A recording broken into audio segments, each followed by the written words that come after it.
Cupid and Psyche. I put down the shears and stalked towards the house. Damn these daisies. Why couldn't they just grow like everything else in my gorgeous garden? An envelope lay on the step in front of the door, and I bent down to pick it up. When had that been delivered? I had been in the garden for most of the morning. Surely I would have noticed. As I drew out the decal-edged paper, a familiar lemony scent wafted upward. My heart did a tiny flip-flop. Diamonds are nothing compared to your beauty. I would come forward now, if 'twas not for my duty. The paper slipped from my grasp and drifted towards the garden.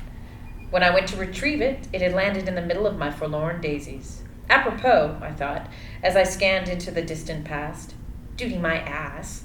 The last time I saw him was on another Valentine's Day. At the time, I thought his gift of daisies were sweet. If only I had known then what I knew now. A distant shriek brought my attention to the street. "Watch out! It isn't human!" I heard someone yell, and then the sound of running feet. Oh my God, he was here. I ran into the house and slammed the door, and then stationed myself behind the sheer curtain in the picture window. When I saw the feathery white wings, I was sure. These silly people and their superstitions, he thought to himself as he approached her house. If it wasn't for me, who knows how many unhappy people everyone would be. I may not be that handsome from certain points of view, but I certainly have had my way with the ladies. And they like it, there is no doubt. Even this one, who I pretend to love so long ago. If only she really was my lost love, he thought sadly, wiping his eyes. As he rounded the corner, the garden came into view. The iris were full of ire this morning, with angry purple expressions as their stalks bent and twisted in the breeze. He smiled at the sunlit daffodils, dancing in a wild riot from one side of the garden to the other. The lilies, loquacious as always, all began to speak at the same time.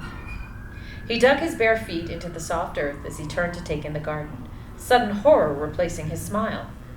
"But what has happened to the daisies?" he cried. "My gift has deteriorated and is close to death." He bent to examine the blackened stalks. The yellow petals turned drab. A sudden warmth on his back brought his gaze towards the house, where she stood silhouetted in the window. His eyes met hers, and he stared until she turned away. She looks the same, he thought, getting up off his knees and brushing away the mud. A large knot took up residence in my solar plexus as I watched his approach.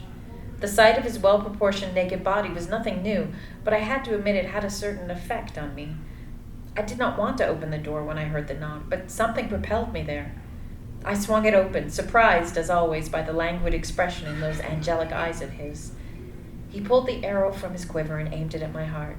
"Not again!" I cried, but it was already too late. It had pierced the flesh, and I was no longer able to resist him. He took me in his arms, and I tasted his sweetness as his mouth met mine. "I love you, Psyche," he murmured, as he picked me up and carried me towards the bedroom. "My name is not Psyche, but if you want to call me that, it's fine with me," I whispered. I lay helpless as he unbuttoned my blouse, his eyes staring into mine. His fingers brushed against my skin as he helped me out of my clothes. When I lay before him like an opened present, his eyes narrowed, a cat-like smile hovering around his full lips. And then Cupid lay down beside me, and I was lost, just as I had been 15 years before.